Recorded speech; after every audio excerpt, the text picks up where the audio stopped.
Good morning, good afternoon, or good evening, whenever or wherever you're listening to or watching us. This is the Awesemo Nhl Dfs strategy show, and I am your host, Michael Clifford, aka Slim Cliffy, hopping into the Millennium Falcon to begin our training on Octo and maybe some drink a little bit of blue milk along the way is our hidden Palpatine himself, Mr. Joshua Harris. Josh, how are we doing today, bud?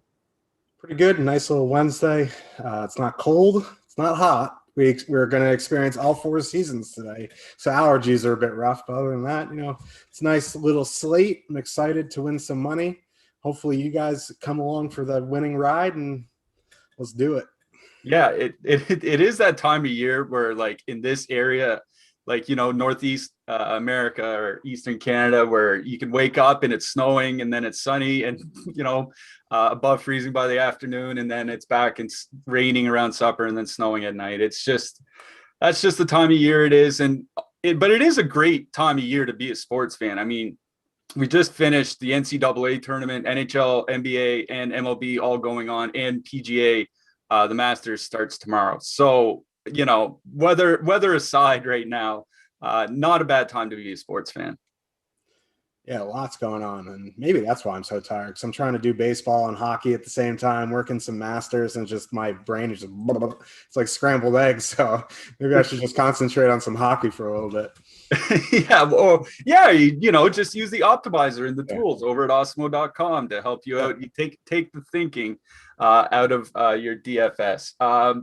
Let's talk about some DFS. There was a big slate last night. Something happened that has happened with more and more frequency over the last month or so, and that was the New York Rangers just absolutely laying waste to an opponent. They put up an 8 spot last night. The second line, I say the second line had a great night, but a lot of players had a great night. Artemi Panarin had 4 points. I think Adam Fox had 3. Ryan Strome, goal and assist. Colin Blackwell had a goal. Really, really good night if you had Rangers last night. Did you have some Rangers, Josh? I did have Panarin and Trouba. Trouba had 2 assists. Panarin had a 3-point night. I wanted to play Capo Caco with them. I know he's not on the second line anymore. He had a good game. And I love when Caco has a good game. Makes the Islanders fans squirm. So you love to see it. Lafreniere scored. The kids are scoring. They can't finish their dinner defensively. But, they're a fun team. And I did have some Rangers, but I had the Sharks with them. And I went to bed early. If you had Sharks last night, you definitely got shorted. I got bolted by the Bolts. Joonas Korpisalo had arguably his best game of the season, saving 36 of 38 against Tampa Bay.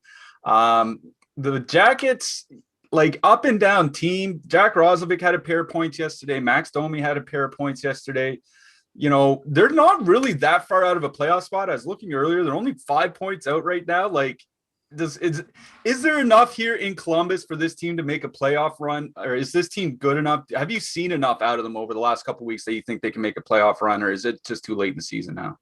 I mean, they probably could. I mean, they need to have a little bit more consistency with their lines. They need Line A to start doing some stuff, but who knows with Torts, he gets the most out of them, or he gets none out of them, then he benches them. But really, he needs Line to get going, especially on the power play, because he's their best scorer. How often are you going to rely on Jack Roslovic to have multi-point games to take you home? So, like, they need production up and down the lineup. You never know. They can start playing good. They're not a great team for DFS, and they never will be unless, Torts magically unblast hills himself and becomes consistent with the lines. Yeah. Something I noticed about Patrick Laine when I was writing about something for Dogger Hockey, I don't know if it's still true today, but as of yesterday, he was dead last in the league amongst all forwards and individual expected goals per 60 minutes. He was never a guy to have a high IXG, but being last, certainly not where you want to be if you're supposed to be one of the best goal scorers in the league. Igor Shesterkin has a higher IXG than Laine with that shot on goal yesterday. Yeah. Igor Shesterkin got us a shot on goal yesterday, firing it from his end down to the goalie at the other end. We'll take those fantasy points any way we can get them. That's for sure. Good. If you won last night, good on you. Let's hope we can keep that train rolling here tonight into this game. if you're not able to watch these shows, because we have a lot of shows going on every day now. We have MLB, NBA, we have NHL, PGA, MMA, all the good stuff. If you're not able to watch all these shows here on YouTube, almost all of our Awesemo YouTube shows are available through the Awesemo Podcast Network. We've got a podcast for every sport, and we're available on every major platform. So head on over to awesemo.com/podcast to check out the latest. Just leave a 5-star review on one of our podcasts with your Twitter handle or email address, and you'll be eligible to win a free week of Awesemo Plus Platinum. One winner will be awarded every Friday, and reviews will be eligible to win for up to 1 year. So just get those 5-star reviews in for our podcast, and you can win even next March or next April. Good luck. And while you're here, if you could throw us a like and a subscribe, especially if you could subscribe to this channel. Like I said, we have lots of great content coming out daily, hourly here at awesemo.com. And it really helps us grow this channel, keeps these shows coming. So if you could throw us a subscribe while you're here, and click the notification button if you want to find out whenever we are going on the air. All right. We have a slate tonight, but before we get to the late slate, we have a little showdown slate starting earlier. We have the Edmonton Oilers going into Ottawa to face the Ottawa Senators. The Oilers look like they're starting Mikko Koskinen. The Senators are starting Marcus Hogberg. Not going to get too in depth here. I don't think I'm going to be playing this slate. I don't know if you are or not, Josh, but what are your general thoughts? Just your general thoughts on showdown slates first, and then what you think of this game in particular second. Yeah, so I played a lot of showdown in the playoffs, and it's a little bit different because it's playoff hockey. But a slate like this, right? You have McDavid, and he's obviously the stud player, and people are just going to jam him in at captain and just kind of punt elsewhere. But if you want to fit in some like actual hockey players, and you don't have to put in like Gaten Haas with them, you want to just put McDavid in utility, and you can something I like to do was put my favorite shot blocking defenseman in the captain spot, because they're usually super cheap, and you hope they get the bonus so that you get the 1.5x on the captain. And then because they're so cheap, it allows you to get in maybe parts of the power play. If you like an Oilers onslaught, like you can get in McDavid with Nugent Hopkins and maybe Barry, something like that. So if you want to correlate those expensive players, you really got to punt with somebody in the captain spot, maybe like a Nikita Zaitsev type of player, especially if you like the Edmonton onslaught. Zaitsev is probably going to be busy with the block shots, so you don't always have to correlate your captain with the team you're onslaughting. But yeah, honestly, like this, if I think Edmonton's going to onslaught, like I'll use a Zaitsev or a Zub, and then I'll probably have a one-off guy on the Sens, but the other three I'll try to correlate a line in just on the Edmonton side to try to get the full correlation. Yeah.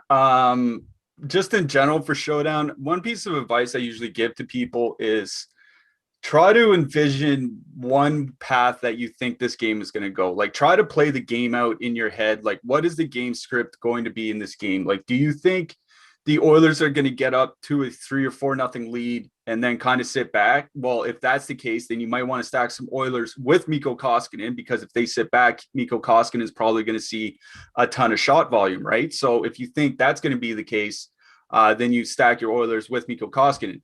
If you think this is just going to be a big blowout game, like some sort of 6-4 game or something like that, then you stack, 3 players on each side. If you think this could be a close 2-1, tight checking game or something like that, then maybe you use both goalies and, a couple defensemen along with a couple forwards or something like that, or, 2 goalies with 3 defensemen or something along those lines. That's kind of the way I've always played showdown. And that way it's really an all or nothing, right? Like, if you get the game script right, you're probably going to do well. If you get the game script wrong, you're probably going to get smashed and you can shut the game off. So that's the way I've always played showdown. And that would be the piece of advice I would give just in general in this game. Ottawa, like we talked about it before the show, Ottawa is the only team in the NHL this year to not have been shut out, which is crazy when you think about who Ottawa is. I guess it's not that crazy when you consider that they're playing Vancouver, they're playing Edmonton, they're playing Calgary. They're not playing elite teams all the time, but Yeah, Ottawa has scored at least one goal in every game this season, so maybe you might want to get at least one Ottawa Senator in your lineup. I don't know how you feel on double goalies. On a double goalie slate, like I play double goalies like not frequently, but often enough in Showdown. Do you captain one and not the other, or do you just put both in the utility and hope like you can get the one guy who scores 2 goals or something like that as your captain? Depends on, I don't want to say I rely on the Vegas lines because that's not true, but if it's like a 5.5 over under and one of the teams is heavily favored, I'll probably put the heavy favor goalie in the captain, and if I expect it to be low scoring, I'll have him in utility. But as if there's a, let's use the Stars Lightning Stanley Cup final for instance, like I always loved the big rig, Jamie Alexiak, right? He was always min price, so I always put him in the captain spot because I'm only putting a little bit of money there, and I put both goalies in the utility and allowed me to, actually get skaters in there where I didn't have to punt. And if it's all about salary builds. If you're comfortable with the goalie in the captain spot and you're okay with your lineup, it's all about lineup construction, game flow, right? If you think it's going to be low scoring, it makes sense to captain one. If you think it's going to be a heavy back and forth game, then either you put them in utility or you don't at all. But it really, if what I like to do, if it is a low total and there is a wide line, then yeah, I'll probably put the favorite goalie in the captain spot. Or even if the line's closer, yeah, maybe I'll put the cheaper underdog in there just because you might see the volume. All right, I like that. Good thoughts on Showdown. Good luck to anybody that's out there playing Showdown. We're probably going to, like I said, maybe a week or so ago, we're going to get more of these slates where you have a full slate at night on a Wednesday or Thursday and then an early Showdown because there are a lot of makeup games. So probably best to get used to playing Showdown because there are going to be a lot of these during the week from now on. But we do have a main slate tonight. So before we get to that main slate, we have a question in chat, a super chat from Clayton. Thanks, Clayton. Always good to see you. He says, with two teams having the highest percentage and top stacks, what is your preferred way to differentiate without fading them? I know something you talk about a lot is one way to differentiate is to play the full stack. You talk about that with like Boston One in particular, because they're always so expensive that people sometimes, they'll leave off Marchand or they'll leave off Bergeron or something like that. Something you bring up is to play all three players is on an expensive line is one way to differentiate. What are other ways to differentiate besides, stacking a full 24K line or something like that?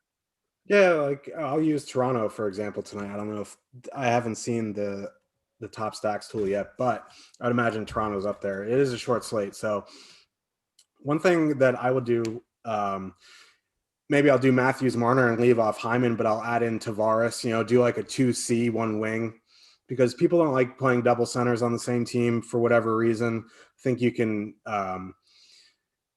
do it that way, or you can even use depth lines in a popular game. So like if the Matthews line is going to be 35%, but the total's so high that you really want a piece of that game, you start going down the lineup and using maybe a third line that you like in that game or pieces from the third line, just because most of the ownership is going to be concentrated on those top lines, but the total's so high that, you can use maybe like a Simmons because he's on the top power play, or like a Thornton.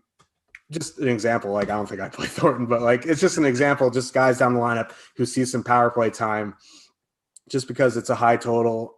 There's a lot of ownership on the game, but there's not going to be much ownership on these third and fourth or the third liners. Yeah, I think that's one way to definitely differentiate is make sure you get some of the depth players in there. I think another way is one, you don't leave off third wheels. So if you're going to play like Toronto 2 tonight, like leave Galchenyuk on there. That's one way I would differentiate. Another way I would differentiate is leaving some salary, especially on smaller slates like this, on 3 and 4 game slates. Like most of the time, you generally don't want to leave more than a few $100s in salary. But if you want to leave like $800 or $1,000 on a slate like this tonight, especially where like if you're not playing a super expensive Colorado or super expensive Toronto, like if you're playing like, Toronto 2 with an Arizona line or something like that, like if you want to leave $1,000, in salary, because so you can get to a different goalie or a different defenseman, I have no problem doing that either. So I like the point you made about double centers. I think that's probably the best way to go about it. That's one thing I like often doing is doing double centers, because you're right. People just don't like doing it because it kind of forces your hand at utility. You almost always will have to have another winger there, so you can kind of really get different once you put your double centers in, because so few people actually do it. I do like that. Thanks for the super chat, Clayton. Really good question there. Let's get to the slate. We do have a 4-game main slate to talk about. The first game we'll talk about is the Montreal Canadiens with a 2.8 implied goal total, going into Toronto with a 3.3 implied goal total. It looks like Jake Allen's going to be starting, and he's probably going to be starting for at least the near term, with Carey Price looking like he's a little dinged up. Jack Campbell, not officially confirmed, but Frederik Andersen's not skating, and I doubt they turn to Michael Hutchinson, so I think it'll be Jack Campbell again. So Allen versus Campbell in net. First game on that locks on the slate, 7:30 Eastern. What do you like here, Josh? So I want to talk about Joe Thornton I'm just kidding, Saul. We won't have to talk about Joe Thornton. But yeah, so Brendan Gallagher's out. So I'm not really sure what the matchups are going to be in this game. I'm not really sure the matchups matter in this game. I would imagine the Matthews line is going to go out against Suzuki or the Stahl line. I'm not sure it matters because, one, the Matthews line is really good, and the Tavares line has been playing much better since Galchenyuk moved up there. So on the Toronto side, I really like these top two lines, but what I really like the most is the power play. I think, with Tavares being on the top power play now, it really it's weird because he's only $200 more than Hyman, and he's gonna be less owned than Hyman. If you put in a stack like we were just talking about, Matthews, Tavares, Marner, you use the 2C, you get full correlation on power play one. It's only $200 more than putting in Hyman, and this is a really good power play spot. Not only do the Canadiens take a lot of penalties, their penalty kill isn't very good. So I think where you can really exploit the Canadiens here and be a bit different is to use some type of power play stack, a Matthews, Marner, Tavares, a Matthews, Marner, Simmons, something like that. Just mix and match some power play guys. I don't think I won't stop you from stacking the top line or the second line, but on a short slate like this, I think a way to get different is differentiate yourself with a power play stack. You don't have to throw in Riley. He's under 5,000 now. He hasn't been great. I understand the fear of leaving Riley off a power play stack at that price and him going off, but I don't think he's truly necessary. I will say on short slates, you do have to get the defenseman right. So if he goes off and you don't have him, it's going to be a problem. But I think the power play stack is the way to go. I like the top line. I do like that second line. And like we were talking about before, if you're going to full stack, if you're going to use the second line, use Galchenyuk. I know he's not on the power play, but it's going to get you a little bit of different build. And if you want to use someone in the bottom six, that's fine. I think you can include Simmons just because he's on the top power play, but I would at least pair him with another power play guy. I just wouldn't one off Simmons. I'd have him in with a Tavares, or have him in with a Marner or Matthews, something like that. And then on the Canadian side, without Gallagher, I think where I would concentrate is that Stahl to Foley Drouin line. And I know it's not a great matchup, but they fully correlate on power play one. They're not overly expensive. I think if you want to one-off to Foley, that's fine. It's expensive. You want to do a two-man Stahl, Drouin, that's fine. Stahl to Foley, something like that. If you don't want a full stack, if you want to use the Suzuki Anderson Perry line, I think that's perfectly fine. And like we said, to differentiate, I think you keep Perry on that stack. It'll get you into a lower owned build. And then that third line, if you want to take pieces, I think that's fine. It just it was weird because I know Gallagher got hurt and the minutes were a bit funky, but Deneau played so many more minutes than Tatar did. So the minutes are a bit wonky with Kotkaniemi there. If you want to take a Kotkaniemi or a Tatar or a two-man for a little power play correlation, that's fine. But I think really this game is more on the Leaf side for me, especially that power play, because this is a great power play spot. Yeah, I'm really glad you mentioned the Leafs power play here, because it's one of those frustrating things about the Leafs, right? Like, they have so much talent that you think that they should just be blowing the doors off all the time, but they're not really doing that. But the interesting thing about the Toronto power play this year is that it's actually been a lot better with Wayne Simmons than without him. Like, if you look at the numbers with them, it's about 2 more goals per 60 minutes and 2 more expected goals per 60 minutes with Wayne Simmons than without him. Now, why that would be the case. I don't really know. Like, obviously his role is kind of that net front presence, creating a disturbance. So maybe it helps them open up passing lanes that they wouldn't be able to open up otherwise. Whatever it is, it seems like he's definitely helping them to a degree. And it's not, like I said, it's not just expected goals. They're actually scoring more goals with him on the power play. So I'm kind of with you that if I want to go to Toronto here tonight, and we do have them as popular. You mentioned off the top our top stacks tool. We have them as the highest owned line on the night at nearly 27% as a trio for Toronto 1. So if you do use them, you're going to have to get different. You're going to have to include a Tavares, for double center. You're going to have to include a Simmons. You're going to have to, go 4-man, go 5-man, something like that. If you just use Toronto 1, you're really running a risk of being duped. So I'm with you that if we're running Toronto here, if I'm running an even strength line, it'd be Toronto 2, but I'm more interested in power play stacking the Toronto top line in this matchup. On the Montreal side, I just don't have a lot of interest. Like, if you look at Montreal 1 without Brendan Gallagher over the last few years, because there has been times where he's missed games for broken hands. Like, this has been a recurring problem for him. So they actually do have 300 minutes without him, and their goal scoring goes down by about 40%. Their expected goals for goes down by about half a goal per 60, and their expected goals share goes down 8%. Like, they're considerably worse without Brendan Gallagher, and that's not a shock. Like, he's legitimately a first-line right winger. They get Kotkaniemi there, and he's good, but he's nothing close to Gallagher. So, like, I don't really have a ton of interest in that line. So I would have to probably go to one of the other two lines. I like Suzuki Anderson is always a duo that's in play for me. They went through a little bit of a tough stretch earlier in March, but it seems like they were coming around. So Suzuki and Anderson for me from Montreal. Toronto PP1 on the Leaf side. Blue liners here, I think I'd just be correlating. I'm not really super high on anybody on defense here. Yeah, I don't really like many defensemen in this game. I get if you want to put in Morgan Riley because his price has come down, but he really hasn't been doing much. If this was a bigger slate, I think I'd like Muzzin a lot more, but his ownership is a bit worrisome right now, not being on that top power play. I think he's a fine one-off if you want to one-off him, but he's kind of in no man's land on that price. On the Montreal side, there's not really much that I like.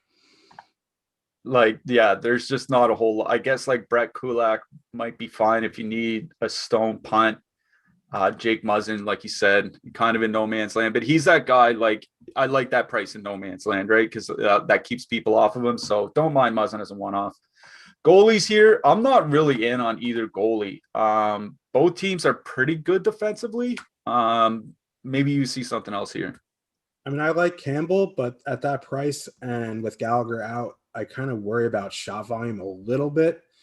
If he was like 7,700, I probably have, but spending over 8,000 for Campbell in this spot in GPPs is a bit worrisome because I don't think his ceiling is really high unless he gets a shutout. Yeah, I'm kind of with you. I'm not super high on Campbell. I'm not really high on Allen in this matchup either. Kind of out on both goalies. We have a giveaway because we're always giving away stuff here at Awesemo. It seems like it's a daily thing. We're just giving stuff away. But if you check out the pinned tweet on Twitter at our main account, Awesemo_com, you have a chance to win a free year of Awesemo Plus in our Masters giveaway. It's a $1,000 value. All you have to do is predict the winner of the Masters, and you can win. That's it. It's that easy. If you want an even better chance to claim a year of Awesemo Plus, head to our Awesemo_com Instagram to enter our Masters giveaway over there. So free year of Awesemo Plus in our Masters giveaway. Just check out the pinned tweet on Twitter at Awesemo_com or head to Awesemo_com on Instagram to check out our Masters giveaway over there as well. Masters tomorrow, chance to win a free Awesemo Plus Platinum. Just a great time of year right now. Moving to our next game, Vegas. We have a 3 implied goal total for the Golden Knights going into St. Louis. The Blues have a 2.6 implied goal total. Jordan Binnington expected to start for the Blues. Marc-Andre Fleury, I guess you could kind of pencil him in right now for Vegas in goal, but him and Leonard are the same price on DraftKings. So as long as you're around for the swap, it doesn't really matter who starts in that game. Vegas, I think it was 6-1 the last time these two teams played, and St. Louis just really hasn't looked good. So maybe you have something different here to say, but for me, I think this might be all about one team. Yeah, and what the Berube said, like Hoffman's a game time decision. Parayko skated, but I don't know if he's. That's one thing I should thanks for mentioning that, because I probably should have mentioned that. They said that there's going to be a bunch of game time decisions. Mike Hoffman skated with the scratches after the morning skate today, and Colton Parayko left the ice early from the morning skate. And it's worth noting that I saw a tweet the day that he returned. What was it, like Sunday or Monday or whatever it was? He still hadn't taken a slap shot in practice. That's kind of where that seems to be where he's at physically, that he can't take a slap shot and he can't go through a full practice. So even if he plays, not sure what kind of shape he's in. But anyways, go ahead. Yeah, I'm assuming he's out. And with Hoffman out, you don't know what the lines are going to be. There's more game time decisions, Berube insinuated. So it's just kind of tough because it's not an early game. It's a 9 p.m. Eastern lock. The Blues haven't been great anyway. I guess the pairs you can assume are going to be together are Riley and Perron. That's about it, because Tarasenko was up and down the lineup the last game. So really, this is a tough slate to, put in Blues. If you want to put in O'Reilly, sure, I guess. But really, I'm off the Blues unless we get some confirmation before lock, which I doubt we'll get. So really, this game is about Vegas for me. It is in St. Louis, so I'd imagine the O'Reilly-Perron line is going to get the Glass, Stone, Pacioretty line. Doesn't really scare me too much. The pace of play for O'Reilly-Perron kind of worries me a little bit, but Stone and Pacioretty are on the top power play. Bennington hasn't been great. The Blues haven't been great. The penalty kill hasn't been great. So I think you can use that top line, especially Pacioretty and Stone, pair them with Pietrangelo. If you want to put in Glass, if you want a full stack, I think that'll put you on a different build because he'll be way lower owned than the other two. You want to use that second line, I think that's perfectly fine. They avoid O'Reilly-Perron, and once you start avoiding them, defensively it gets way worse, especially if Parayko's still out. You avoid the Krug-Falk pairing. If that's anything to be scared about defensively, it's really not. So I like the second line too. Marchessault, Carlson on the top power play. Riley Smith still 3,600 on the secondary power play. There's a lot to like there. I think they'll be one of the more popular filler stacks, which is fine. You just have to be aware of what you're doing. If you want to one-off a Tuck, I think that's fine. Do like a Smith Tuck Theodore. You want to, or a Smith Tuck Martinez Theodore for a weird 4-man power play too. I think that's a way to get different. I think another way to get different is to, if you are using like a Pacioretty and Stone, don't use Pietrangelo, because use a Alec Martinez or use a Theodore, because they'll play with them 5-on-5 and they'll be lower on than Pietrangelo because he's on the top power play. But really, this is about Vegas. I like Martinez, I like Theodore, I like Pietrangelo, I even like Brady McNabb as a punt, and I like the top 6 and Tuck. So there's a lot of ways to mix and match to get your Vegas a little bit different. Yeah, that's the nice thing about this game is you're right that Vegas too does look like they're going to carry some ownership. We have them at around 15% right now, which honestly, like on a 4-game slate, a 15% line really isn't that bad. It's a little high, but it's not terrible. You're right about St. Louis not looking very good. I looked at their numbers since Jaden Schwartz came back, and they've had 9 games with Schwartz and Tarasenko in the lineup. In those 9 games, 29th by expected goals for per 60, 22nd by expected goals against, 30th by expected goal share, last in the NHL over the last 9 games by actual goals for per 60 minutes at 5-on-5, 25th by goals against, last in actual goal share. They've legitimately been the worst team in hockey since Schwartz and Tarasenko returned by goal differential. So, like, what do you do here? Vegas, here's the thing, like if you're playing on a slate like this and you're only playing 1 or 2 or 3 lines or something like that, like you need to chop lines. And like I think you and I would both be in agreement that you probably want to get some Vegas if you're playing 1 or 2 lines here tonight. Vegas won with Cody Glass on their line this year, 1.4 expected goals for per 60, 1.6 expected goals against. Those are just bad numbers. Without him, those go up to 2.6, 1.9, 57% expected goal share. So, and that's something that goes back to last year. They weren't good with Cody Glass as their center last year, and they haven't been good with Cody Glass as their center this year. So if you're looking for a reason to say that you don't want to play Vegas 1 and you want to play Vegas 2 instead, even though they'll be chalky, it's because like Cody Glass probably isn't good enough to play on that line, at least not right now. So like I'm fine. Like if you're in a 3 max saying I'm not going to play Vegas 1, I'm just going to play Vegas 2. I think one, they, like you said, they get away from that Ryan O'Reilly matchup, and the other is Cody Glass just hasn't been that good for them on that line. And like on that, so that's where I'm going to go on the Vegas side. I'm going to be on Vegas 2, where they do have, like you said, you can put them with Martinez, or you can mix in like Mark Stone, like a one-off Mark Stone for additional power play exposure or something like that if you want. Like there are ways to get different with Vegas 2, other than just playing like the 3-man as a line or something like that. So I'm not super concerned about that. On the St. Louis side, we talked about how many changes there could be coming for the team. I just want to mention the lines that they did run in the third period of their last game. It was Schenn, Schwartz, Tarasenko, Ryan O'Reilly, Perron with Ivan Barbashev, and then Kyrou, Robert Thomas, and Mike Hoffman. But like we said, Mike Hoffman was skating the scratches, so he may not even be in the lineup tonight.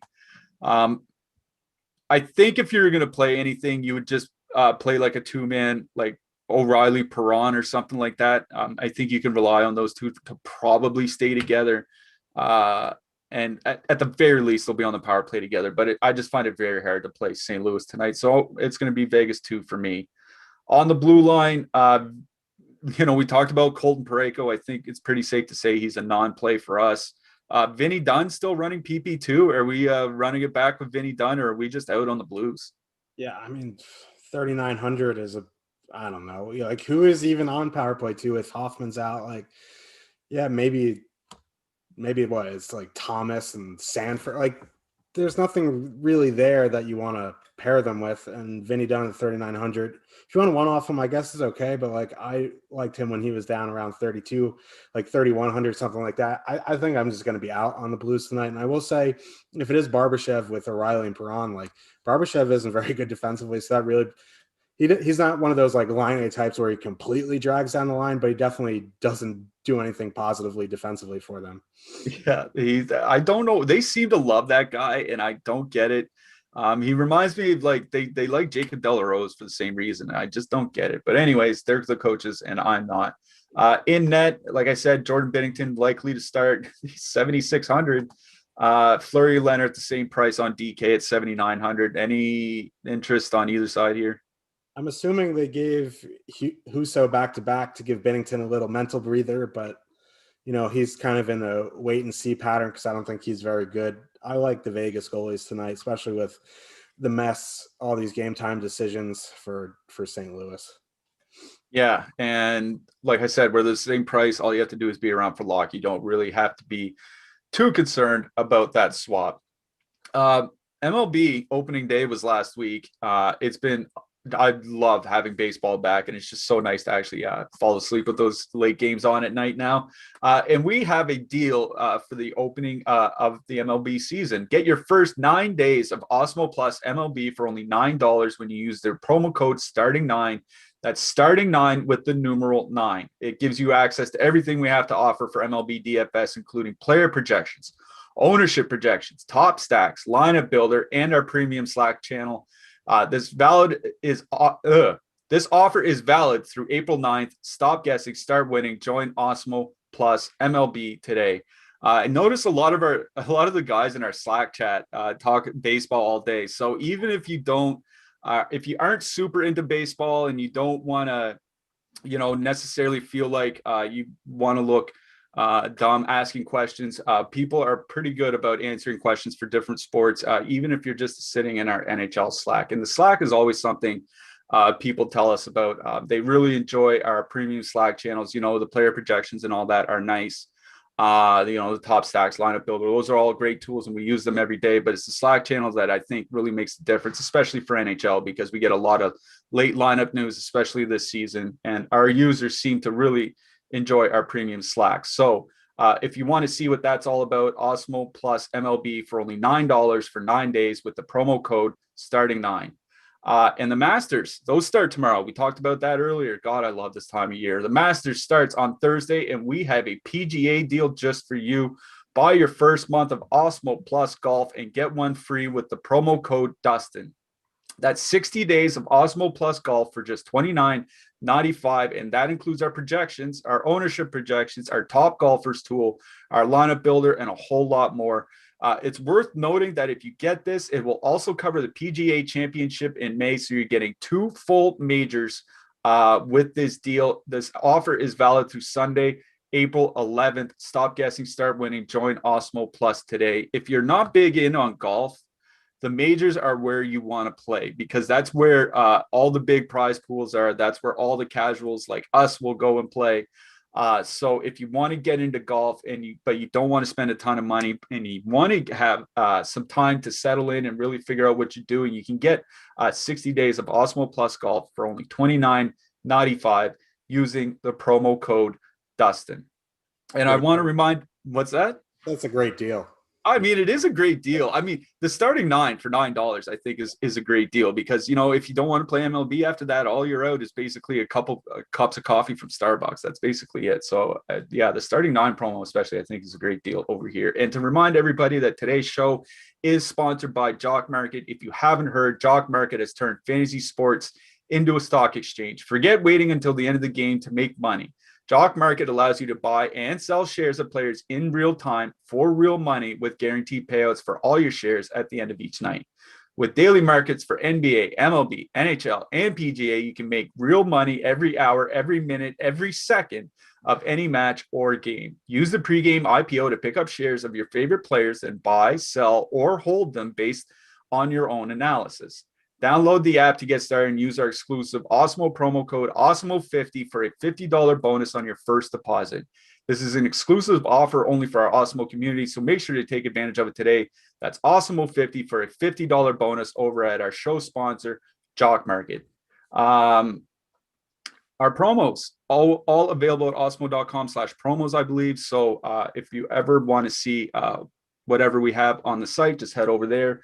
Starting 9 for MLB and promo code Dustin for Awesemo Plus Golf. All right, we've got a couple more games to get to, so let's get to those games. The first one we're going to get to is the Colorado Avalanche with a 3.2 implied goal total going into Minnesota. The Minnesota Wild have a 2.4 implied goal total. Your goaltenders are expected to be Philip Grubauer for the Avs going up against Cam Talbot from the Wild. Minnesota is bringing back Zach Parise and Matt Zuccarello into the lineup tonight, but all they would say was that the Eriksson, Greenway, Kaprizov line would stay together, so we don't really know what the other 3 lines are going to look like. Saying all that, what do you like in this one, Josh? I like Colorado. Quelle surprise. Yeah, and that's my analysis. No, I mean, obviously, so I talked about it the other game. I was a little bit weary on a big slate using, the top Colorado line against the Eriksson, Greenway, Kaprizov line, because, it's not Marcus Foligno. If it was Eriksson, Foligno, Greenway, then yeah, I'd have a lot more reservations. But with Kaprizov there, he's not very good defensively. I think there is merit to using them, and they were projected at 4% that slate. Now they're still, their projections are still a bit in check. Like you see McKinnon up around 17. The other guys around 11. I think, if that's what it's going to be on a 4-game slate, I really like Colorado 1 tonight. Obviously, as with the Avs are, if you have our ownership projections, you always notice that, Colorado does creep up throughout the day. The more runs, the more we talk about it, the higher their ownership does get, but it's not going to be anything crazy. I think Toronto is going to be way higher owned just because, like we do talk about, Eriksson is very good defensively, but it is Kaprizov there. So I think there is obvious merit going to this top line tonight. They're fully correlated on the power play. I like the second line. I would assume maybe Parise slots in with Fiala and Rask. I'm just making that assumption. Either way, if they get that line or they get the Hartman line, I think that is a good matchup for Colorado 2, they fully correlate on the second power play, which doesn't mean much for the Avs. The Avs kind of run their top unit for a good portion of the 2 minutes, but they have been very good 5-on-5. Their ownership is way lower than the top line, so I think you can go to them. I even think you can go to the third line. Donskoy is on the top power play. Valeri Nichushkin's having a very good season. He's still 3,300. He doesn't get power play time, but I think you can definitely do like a two-man Nichushkin Donskoy for 8,000 if you're trying to get in like a Toronto power play. I think that's a solid duo there. If you want to use Yost over Nichushkin, sure, but I think my favorite two guys off that line are Nichushkin and Donskoy. And then, like we talked about with the super chat from Clayton, one of the things you can do is if you want to get a bit different with Colorado 1, put him in with a Taze or a Girard over Makar, and that might put you on a bit different path. Obviously, they make the most sense with the power play correlation with the Makar, but if you want to save the $700 and put in Taze, who does see a little bit of power play one time and plays with them 5-on-5, I think that is a route to go as well. On the Minnesota side, it's tough for me to full stack anybody against the Avs. Really, it's going to be a couple two-mans or one-off here and there. I don't mind a Hartman-Johansson duo just because of the price. If you're trying to get an expensive power play, because they're 5,900 together. Bonino, as long as he's on the top power play, I think, although this isn't a great power play spot, as long as he's there, though, at 3,000, I think you can one-off him. I do have some interest a little bit in the defenseman. I like Spurgeon. I like Dumba. I like Brodin. And if you need to even go down, I like every time we talk about the Wild, I say if you have a lean on one of the four defensemen, you play them. But I think Spurgeon's my favorite of those four. Yeah, the Minnesota power play is something interesting to talk about because they did have Bonino, Rask, and Fiala all up on the same power play the last game, and they're aligned. So even in this bad matchup, any line that's fully correlated on the power play would be of interest to me. But as you said, with Parise coming back, does that line stay together? Does that power play unit stay together? With Zuccarello coming back, same question. So where I would have had some interest in that Bonino, Rask, Fiala line, if those guys weren't coming back, I may have actually played them here tonight. But where they're coming back, I'm probably out on them. I think I agree with you on the fact that I would just one man or two man. I wouldn't full stack anything from Minnesota here. Like Colorado is nearly 65% expected goal share over the last 10 games. Like that's just absolutely insane. Like I can't put into words just how crazy of a bender that is. They've been running just running them over. Yeah, like even games they lose are like shootouts and overtimes and stuff like that. You know what I mean? Yeah. So Colorado just seems to be an absolute juggernaut right now. Minnesota's numbers have fallen 28th by expected goal share over their last 10 games. So Colorado, first in the league running away with it. Minnesota down to 28th with the Dregs. I'm just not super high on the Wild here tonight, especially where we don't know what the depth lines are going to be. I think I would actually play like a two-man of Eriksson Ek Kaprizov is what I would do, because if they're going to be matched up a fair amount against Colorado 1, that means that they're probably going to get a lot of minutes too, right? And Eriksson Ek usually gets a lot of minutes. Kaprizov usually gets a lot of minutes anyway. And Colorado's top line, of their three lines, they will trade chances more often. Not that they're bad defensively. I'm not saying that by any stretch of the imagination. It's just that they are more willing to trade chances, I think, than some of the depth lines. So if I were to stack Minnesota tonight, Eriksson Ek Kaprizov would probably be my target here, but I think I'm just going to be out on Minnesota entirely. With Colorado, like you said, I think there's three lines you can go to here, and I think any of them are in play.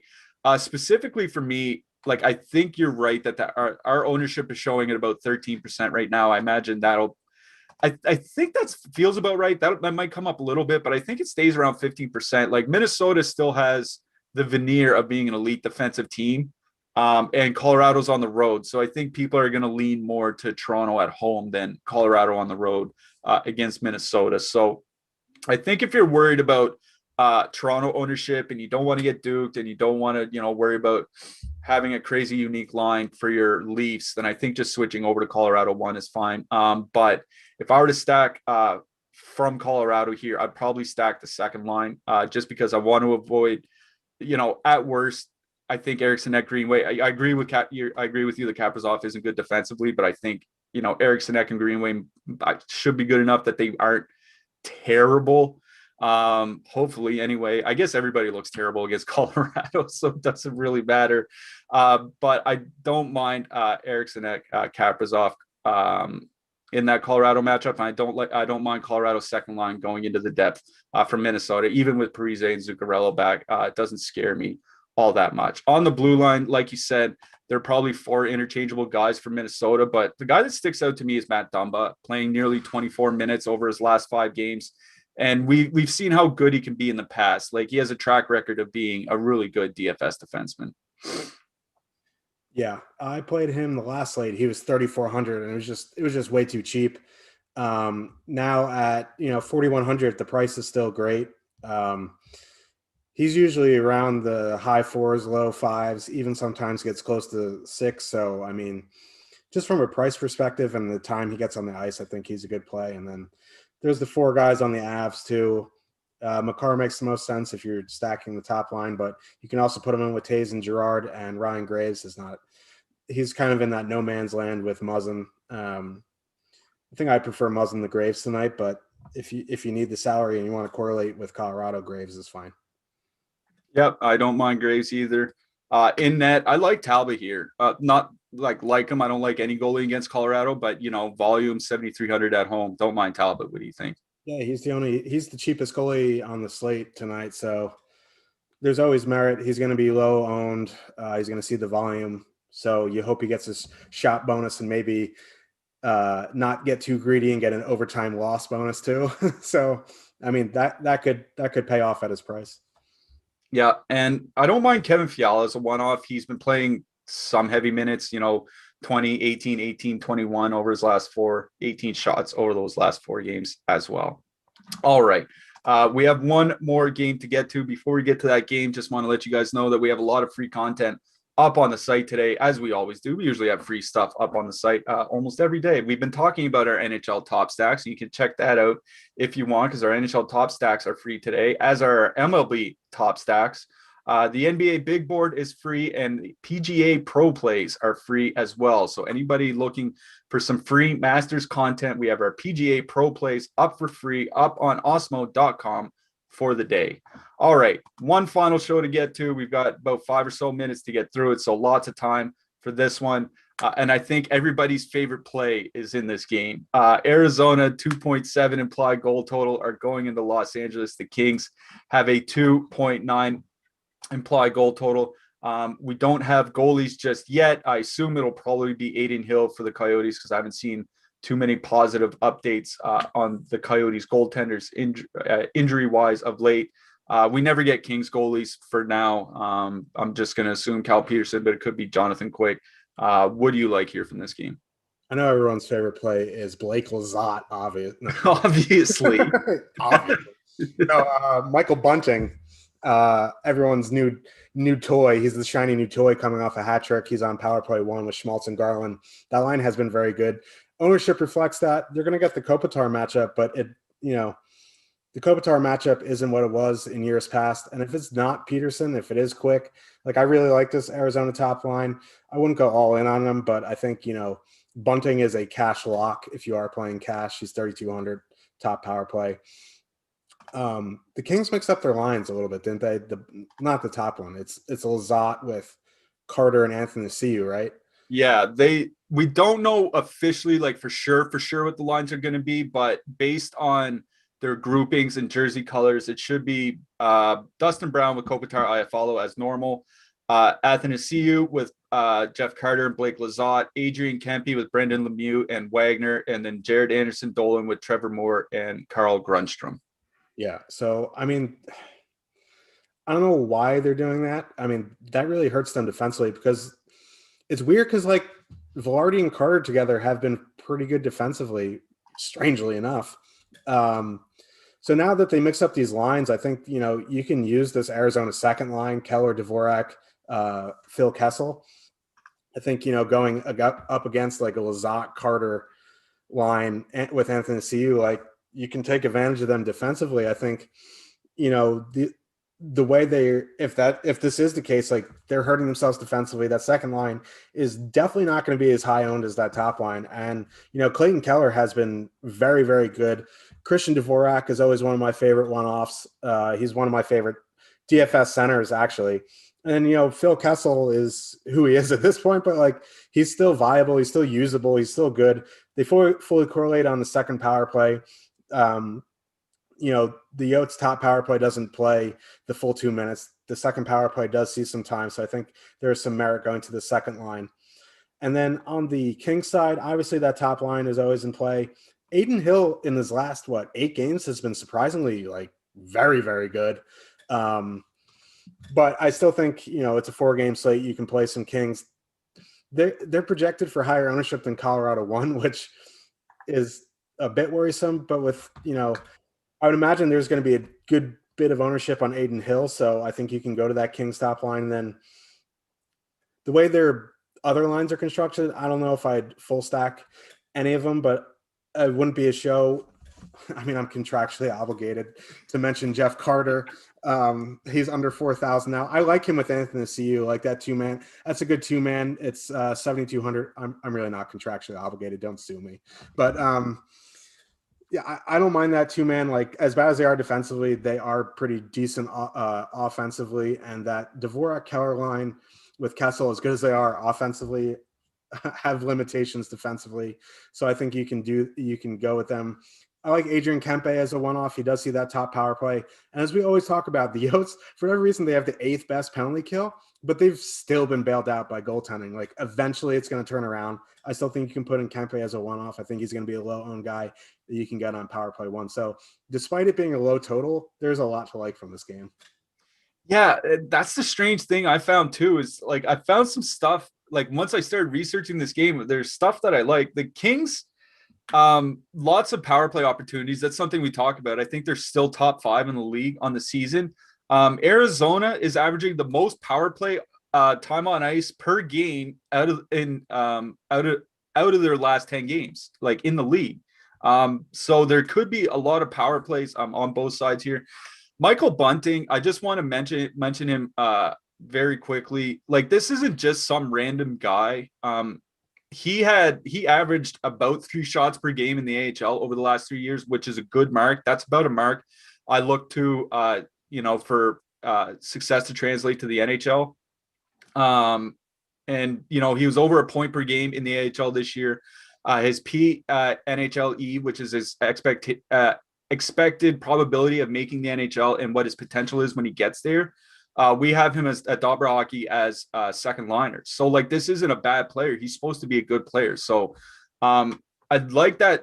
But I agree with you and your reasoning on that line. I like Bunting, Garland, and Schmaltz. I think it's a great line. I think it's their best line, but I think they're probably going to be over-owned. We have them as the second worst leverage spot on the night. We have the Garland, Schmaltz, Bunting line coming in at 16% owned. That's pretty high. We have them as the second most owned line on the entire slate. So I'm with you. I'll probably dip down to that Kessel Keller Dvorak combo. They've been good, not great, but they've been good, and they get way better matchups against the depth of the Kings. So I agree with you on both points there. On the blue line, Alex Goligoski is a guy that's really jumping out to me. Lots of ice time of late, got some power play time. I see you nodding your head. Is it Alex Goligoski night? It's always Alex Goligoski. No, but like I think people are just gonna go just jam Chychrun because of the hat trick he had the other night. And yeah, he's under 6,000 now. Like he had a hat trick and his price came down. Yeah, people are gonna put him in, but Goligoski, you get $2,200 savings off Chychrun. You get the power play time, you get the block shots, you get the minutes. He checks all the boxes for me. Yeah, like that. Chychrun and Goligoski, I think, would be our 2 plays in net. I know we're typically Cal Peterson fans here on this website.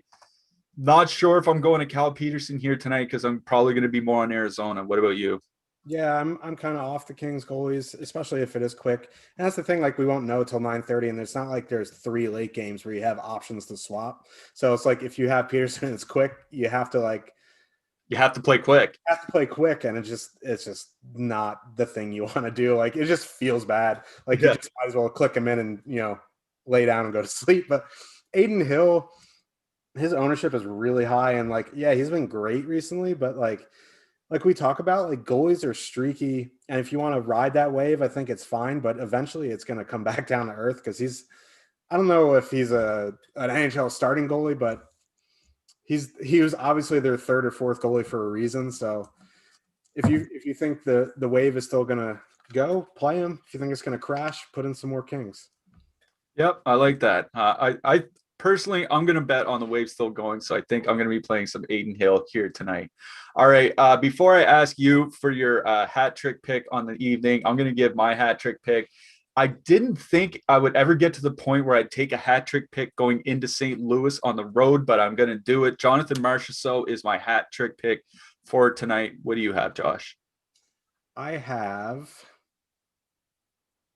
man, I don't know who I have. You could always do what I do and just say Austin Matthews. I was thinking about Matthews, but I'm going to say John Tavares. John Tavares? All right. John Tavares, Jonathan Marchessault are your hat trick picks for the night. Before you guys get out of here, if you could, please like and subscribe. It really, really helps this channel. Ding the notification if you want to get notified whenever we hit the air. Josh and I are running it back tomorrow, so you'll get to see the two of us here in about 24 hours time. For producer Tyler, for Josh, for myself, Slim Cliffy. Good luck tonight, everybody.